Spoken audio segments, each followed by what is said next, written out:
Dan para ulama menyebutkan sisi tidak baiknya bid'ah yang lainnya yang tadi kita sebutkan secara tidak langsung. Kata Imam Malik, dia menuduh Nabi belum sempurna menyampaikan agama. Sisi yang lebih parah dari itu, seakan-akan dirinya sejajar dengan Allah Subhanahu wa taala dari sisi punya hak mensyariatkan agama untuk manusia.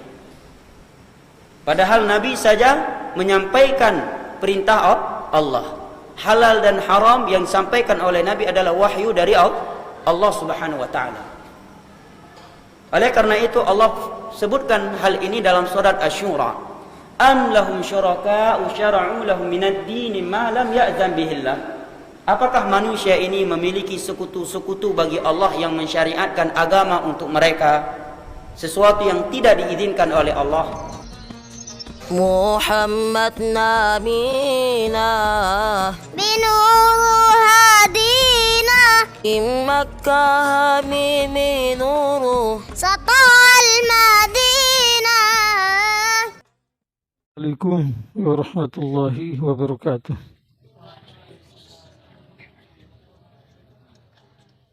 Rabbi zidni ilma warzuqni fahma amma ba'd. Klaim orang Wahabi yang kencingnya itu belum lurus, tapi sudah berani mengkritik para ulama, para a'imah, para mujtahid. Kencing belum lurus, berani-beraninya dia mengkritik. Jadi apa kata dia? Kalau bid'ah hasanah dilegalkan, maka terjadi cacat pada diri Rasulullah sallallahu alaihi wasallam. Cacat itu bagaimana? Menandakan bahwa orang yang melegalkan bid'ah hasanah itu lebih pintar dari Rasulullah. Karena hukum baru yang ditetapkan lewat bid'ah hasanah itu, atau yang ditetapkan setelah legalkan bid'ah hasanah, tentu hukum-hukum itu tidak dilakukan oleh Nabi dan juga beliau tidak sabdakan, alias beliau tidak ajarkan lewat perbuatan dan beliau tidak ajarkan lewat sabdanya. Sudah begitu berarti Rasul itu tidak tahu. Berarti orang yang melegalkan hukum lewat bid'ah hasanah itu lebih pintar daripada siapa? Lebih pintar daripada Rasulullah sallallahu alaihi wasallam. Paham tidak? Na'udzubillah. Padahal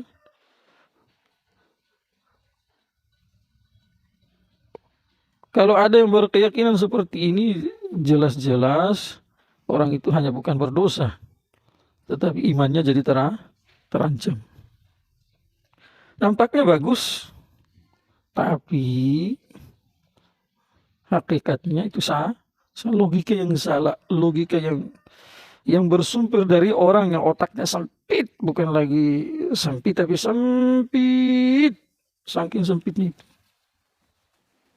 Dari orang bukan hanya bodoh tapi blow on. Minta maaf bahasanya agak lembut sedikit.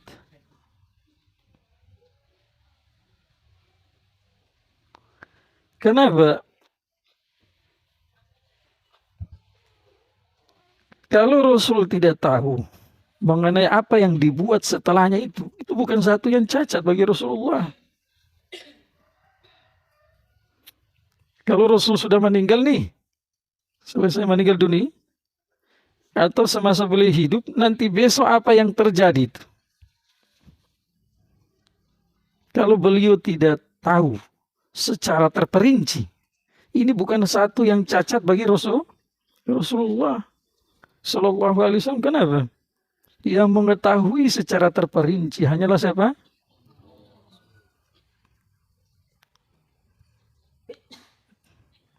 Tetapi Rasulullah sebelumnya sudah membuat pondasi, membuat asas, membuat usul secara global. Lewat asas, lewat pondasi, lewat usul itu sudah ada surat izin dari Allah lewat Rasulullah bagi para ulama untuk menentukan hukum-hukum jadid, Hukum-hukumnya baru.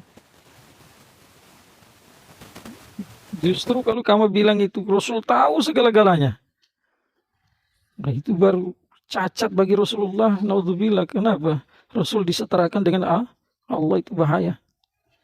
Saya kasih contoh supaya terbuka sedikit otaknya orang Wahabi.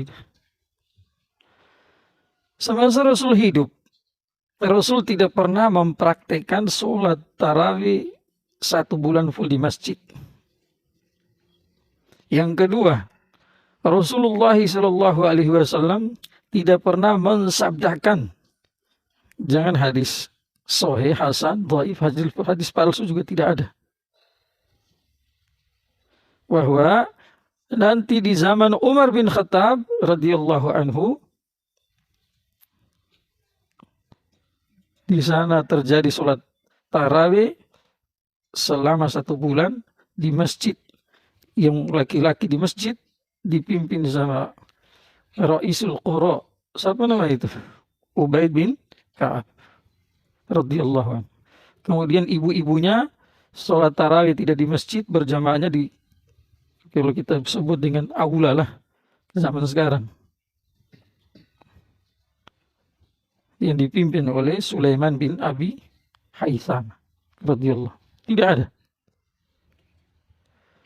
Tetapi apakah dengan pencetusan Umar lewat ijtihad?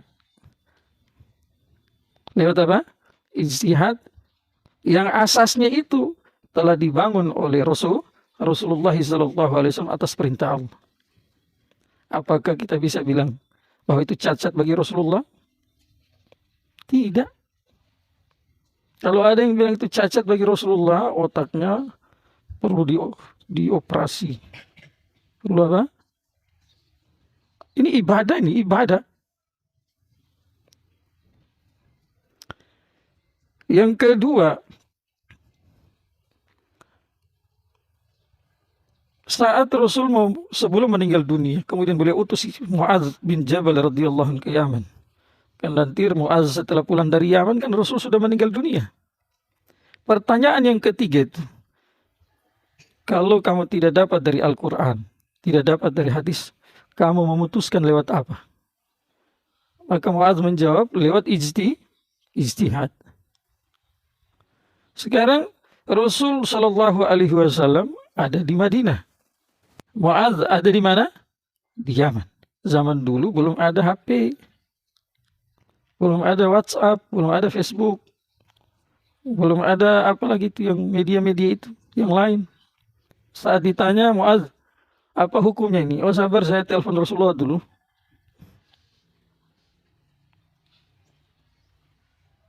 Atau saya WA Rasulullah dulu.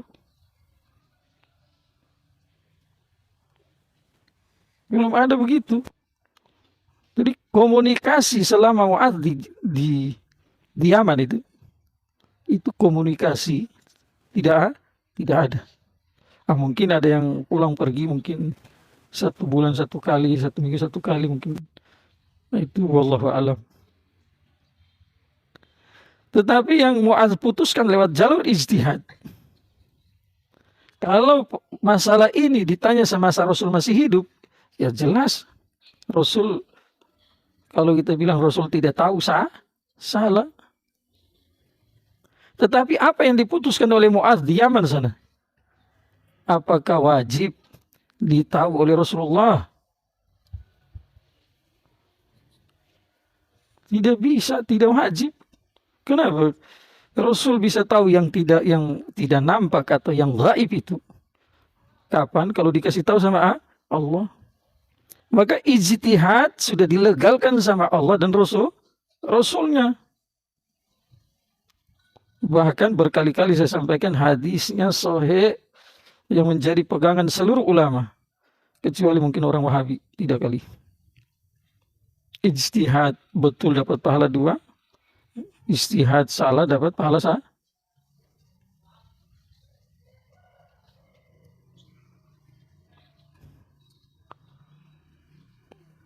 Berarti deh. Yang ketiga lagi, ini banyak contohnya, cuma mungkin 3 kah? cukuplah bagi orang berakal. Mau tambah boleh juga, tapi nanti kepanjangan. Kita ambil contoh di zaman tabi ini di masalah pengumpulan Al-Quran juga itu jadi contoh. Tarawih orang Madinah dan orang Makkah itu di sela-sela 4 rakaat ke 4 rakaat yang berikutnya itu mengisi waktu istirahat itu dengan cara yang berbeda. Setelah 4 rakaat orang Makkah, apa mereka buat? Tawaf. Orang Madinah melihat kami tidak punya Ka'bah. Rugi dan kami ini. Mereka bisa tawaf. Kami tidak punya Ka'bah. Amalan apa yang kita buat supaya tandingi mereka itu dalam kebaikan? Fastabiqul khairat. Berlomba-lomba dalam kebaikan. Maka lewat jalur ijtihad mereka tetapkan di sela-sela istirahat antara 4 rakaat dan 4 rakaat berikutnya sholat tarawih itu diisi dengan 4 rakaat sholat sunnah. Maka kalau kita cari dalam kitab-kitab fikih dalam mazhab Maliki itu ada nanti kita temukan tarawihnya orang Madinah 36 rakaat, bukan 36 sebenarnya. 20 ditambah dengan 4 yang di sela-sela yang diisi di waktu kekosongan itu. Saya tanya sama orang Wahabi, coba jawab sama saya. Apakah pernah kamu jumpa jangan hadis yang sahih hasan, dhaif, palsu saja kasih 7? Itu saking tidak adanya ini. Kalau palsu ya bisa direkayasa sekarang lah. Palsu yang saya maksud zaman dulu. Saking tidak adanya itu orang tidak berani memalsukan juga hadis yang berkaitan dengan perkara ini. Bahwa Rasulullah SAW pernah mencontohkan sebagai pelajaran bagi umatnya kelak, atau Rasul pernah bersabda Sallallahu Alaihi Wasallam berkaitan dengan perkara ini sebagai pelajaran bagi umatnya untuk akan datang? Tidak ada. Tatkala tidak ada, berarti amalan ini kan Rasul sudah tidak ada. Terjadinya setelah Rasul meninggal dunia. Jadi kalau Rasulullah SAW tidak tahu secara terperinci, bukan cacat bagi Rasulullah SAW, bahkan itu adalah salah satu sifat manusiawi punya keterbatasan. Cuma tadi saya ulangi lagi, Rasul sudah menyiapkan asas, usul, pondasi. Lewat asas, usul dan pondasi itu para ulama berijtihad, berkompetisi. Tentu ulama yang punya kapasitas level ijtihad. Paham tidak? Kalau Rasulullah SAW masih hidup, Rasul tahu perkara ini, Rasul misalkan nih Rasulullah SAW tidak tahu, terus juga tidak dikasih tahu sama Allah, tidak ada jawabannya, itu baru dipertanyakan itu. Tetapi hal ini tidak pernah terjadi. Semua yang terjadi di zaman Rasulullah secara langsung beliau lihat, secara langsung beliau dengar, atau lewat perantara setelah sampai berita, maka di situ ada jawaban dari Rasulullah. Paham tidak? Di masa Rasulullah SAW hidup,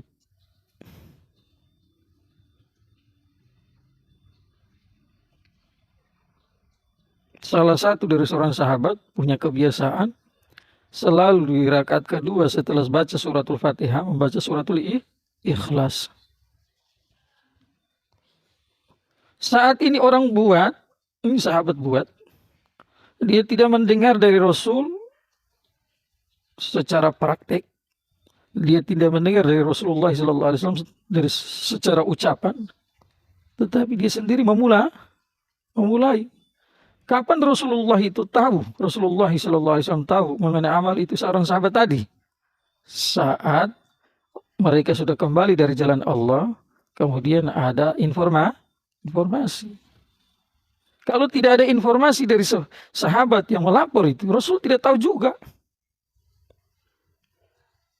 Kecuali Allah turunkan wahyu. Jadi tujuannya meluruskan, tetapi ketahuan begonya itu. Paham tidak? Yang kedua, dia bilang bahwa kalau bid'ah hasanah itu dilegalkan, kemudian lewat ijtihad yang sudah ditetapkan bid'ah hasanah itu bagian dari syariat, itu menandakan orang yang menetapkan bid'ah hasanah itu berarti levelnya sudah disejajarkan dengan Allah. Kenapa? Yang berhak menentukan hukum dalam syariat itu hanya Allah.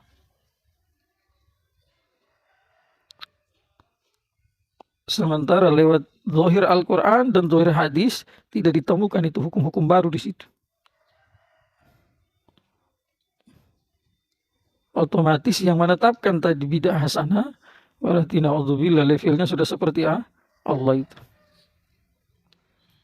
Baru dia bawa lagi dalil am lahum syuraka'u syara'u lahum minad dini ma lam ya'zam bihillah.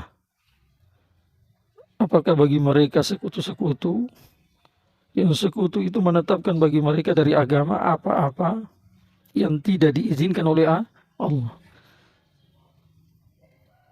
Klaim dengan dalil tidak nyambung. Jaka sambung bawa golok gak nyambung. Gak nyambung pintar. Tak usah goblok.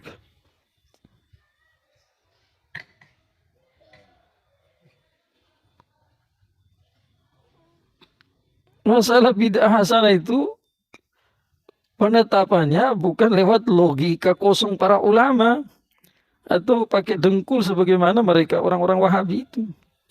Tetapi penetapan bid'ah hasanah itu adalah punya surat izin langsung dari Allah dan Rasul. Kamu hanya pakai kullu bid'atin dhalalatin wa kullu dhalalatin finnar cuma dari kemarin.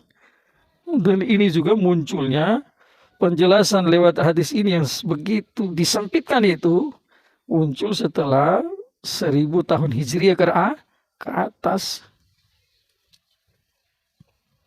Yang dicetus oleh seorang yang bernama Muhammad bin Abdul Wahab. Yang didewa-dewakan sama orang Wahabi.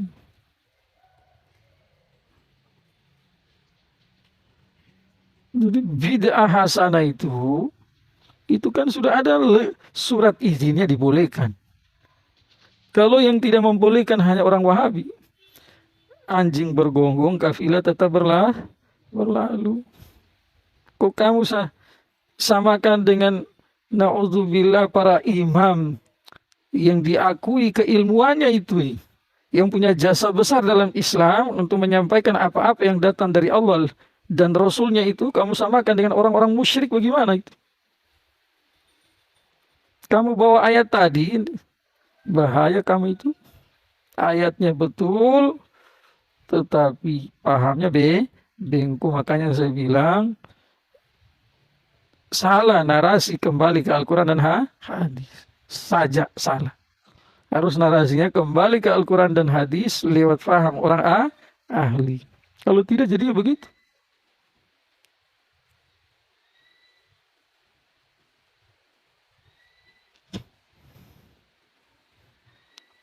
Para imam itu sepakat, semua imam sepakat bahwa bid'ah itu terbagi menjadi dua. Ini pembagian bid'ah menjadi dua itu dari segi logawi, bukan syar'i. Kalau syar'i itu tidak ada bid'ah. Kenapa? Karena bid'ah hasanah itu adalah amalan baru yang sebelumnya sudah ada asasnya dari Al-Quran, hadis, ijma' atau qiyas. Makanya kata-kata Imam Syafi'i rahmatullah alaih beliau sampaikan, wal muhdatsatul umur darban, sebagaimana dinukilkan dalam kitab ini Syarhul Qawim. Paham tidak? Perkara baru dalam agama itu terbagi menjadi dua. Jadi yang baru-baru, jangan langsung kamu mengatakan itu amalan sesat, amalan neraka, amalannya ahli neraka. Jangan dulu. Kamu bawa dia dulu ke Al-Quran. Kamu bawa dia dulu ke hadis. Kamu bawa dia dulu ke ijma. Bawa dia ke qiyas. Setelah tidak menemukan dari salah satu dari 4 tadi, tanpa ragu divonis itu apa? Bid'ah sayyi'ah, bid'ah mazmumah. Tentu yang bawa ini tidak boleh sembarang orang. Orang-orang yang memahami betul Al-Quran dan hadis. Karena nomor 1 hadis Al-Quran itu dalam. Yang kedua hadis. Hadis itu bukan satu. Yang ditulis sama Imam Ahmad saja 1 juta. Yang dihafal sama Imam Ahmad 1 juta. Orang Wahabi hafal hadis berapa? Berapa Akbar? Dari dulu kullu bid'atin dholalatun. Kullu dholalatin finnar, itu yang kita dengar. Mungkin ada lagi yang lain, tapi itu dalil andalan. Sudah begitu tidak dalam lagi dalam memahami. Oke, setelah dicocokkan tadi, tidak cocok dengan Al-Quran, dilihat di hadis, tidak cocok dengan hadis, lihat ke ijma, tidak cocok dengan ijma, qiyas. Tentu qiyas yang bukan qiyas ma'al farid, tetapi betul-betul qiyas yang berilat, ilat yang didukung oleh syariat. Tidak dapat juga, baru vonis bid'ah mazmumah. Tetapi kalau perkara baru dalam agama itu, dari segi bahasa ya, dicocokkan ke Al-Quran, ada. Cocok, tidak berlawanan dengan Al-Quran. Dari mana bisa dibilang itu bid'ah mazmumah? Atau tidak didapat dari dalam Al-Quran. Lari ke hadis. Jumpa. Dari mana bisa bilang bid'ah mazmumah? Atau sayyi'ah? Tidak dapat dalam hadis. Lari ke ijma. Jumpa. Sama juga seperti tadi. Dan seterusnya ke qiyas. Makanya saya ulangi lagi, perkara ini sudah saya jelaskan sebelumnya itu. Bahwa lewat hadis yang menjadi dalil salah satu sandaran kokohnya orang Wahabi itu. Yang tanpa ragu hadisnya sahih, tapi pahamnya tidak sahih. Man ahdatsa fi amrina hadza ma laysa min fa huwa raddun. Kebalikannya itu yang disebut mafhum mukhalif. Man ahdatsa fi amrina hadza ma huwa minhu fa huwa maqbulun. Minhu kembali ke agama. Agama punya asas Al-Quran, hadis, ijma, qiyas. Maka perkara baru yang bagian dari salah satu dari 4 ini, atau keempat-empatnya, atau 2 dari 4, 3 dari 4, bukan perkara baru yang tercela, tetapi itu adalah perkara baru yang salah satu yang disukai oleh Allah dan disukai oleh Rasulullah SAW. Maka tobat kamu itu kencing belum lurus, kok berani-beraninya mengkritik. Baru kamu samakan lagi, na'udzubillah, bahwa ayat yang berkaitan dengan orang-orang musyrik, na'udzubillah, kamu samakan para imam dengan orang-orang musyrik itu. Dihajar babak belur sama malaikat kamu nanti itu.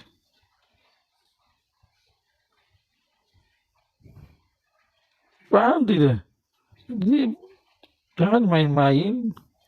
Kau tampil di media dengan gagah berani. Tetapi penyampaianmu itu tidak bisa dipertanggungjawabkan. Itu bahaya sekali. Paham ya? Dan saya ulangi, bid'ah hasanah Itu dari segi logawi. Kalau tidak, dia bukan bid'ah itu. Dari segi syar'i, dia bagian dari sunnah. Bagian dari sunnah. Jelas ya? Semoga bermanfaat. Subhanallah bihamdihi. Subhanallah.